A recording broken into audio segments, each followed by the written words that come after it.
Hey everyone, it's Kristine Arylo here with your weekly love letter, and I have a special guest for you. Her name's Kristine too, but with a K. Hey everyone, this is Kristine Carlson. Some of you may know her. She is one of my BFFs of the whole world, total soul sister. We are sisters. We are sisters, and we're actually sisters. We're going to be hanging out all summer long. Hopefully many of you are going to be joining us. You might have been seeing that we are taking a stand for super women everywhere.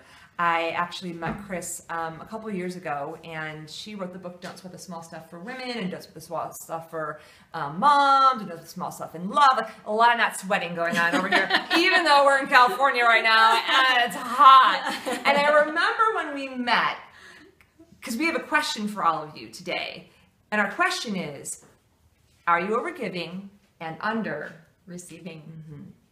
And that was not a question I asked when I first met Chris several years ago, but I remember picking up, because I didn't even know, like, what do you mean, am I overgiving? I had never thought of giving and receiving. Like, I didn't really think of it in terms of like they should be in balance, right? That there's something about how much you give and how much you receive should actually be in balance. But we don't think of it that way at all. And it really wasn't until I met Chris and I was going through my own, like, oh God, I'm so tired all the time, and I'm exhausted, and I'm crabby, and I'm, just like, what is going on? And I remember opening up Don't Sweat the Small Stuff for Women, and the first chapter, it said something about like, I am woman, I am invincible, I am tired.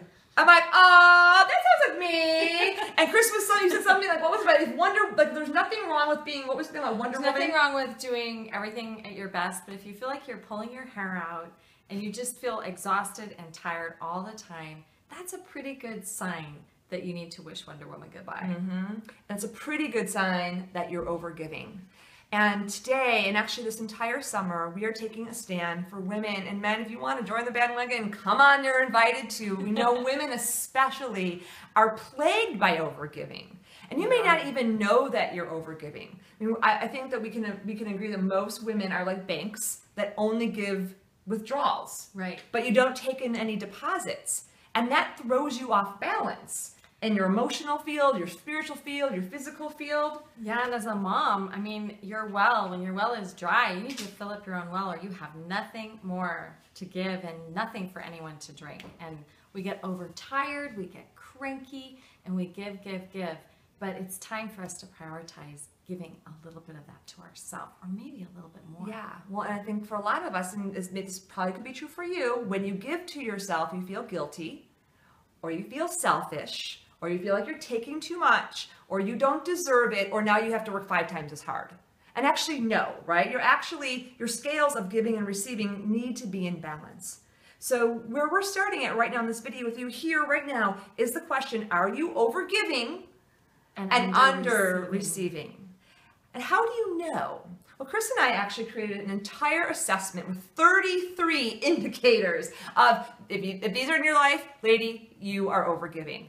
So we're going to share a couple with you right now as a short pulse check, and then invite you to actually take the full assessment. If you go to overwhelmed@overit.com, overwhelmed? What am I? Overworked, overwhelmed, and over it. I forgot. That's exactly what we are. She's a little overworked because the summer of self-love practice hasn't started yet. But I'm not over it because I have lots of space. I'm not overgiving. We're going out to them for dinner later and having a little wine and hanging out. And we've been having fun all day. And not feeling any guilt about it, because that's one of the assessments is, do you feel guilty when you do something pleasurable for yourself, like go shopping, go out to dinner? Do you feel like you should be working instead?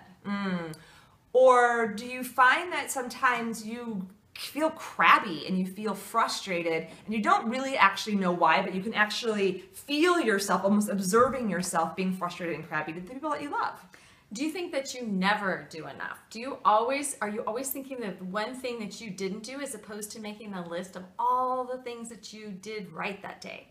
Or do you say yes and raise your hand to join the committee or take on the extra project or throw the birthday party even though inside it's screaming, say no, your plate's too full, but you're like, but if I don't do it, no one else can. Or, but it's my sister, so I have to. And so you're constantly putting more on your plate until it's overflowing. And are you run by guilt and not in unworthiness? Because we find that's one of the keys, right? Yeah, and yes. And here's the one, we know some of you out there doing this. Are you checking your email before you're peeing or brushing your teeth in the morning? We know you're doing it. We've done it. And that's an indicator always for me of, oh my gosh, my scales are off.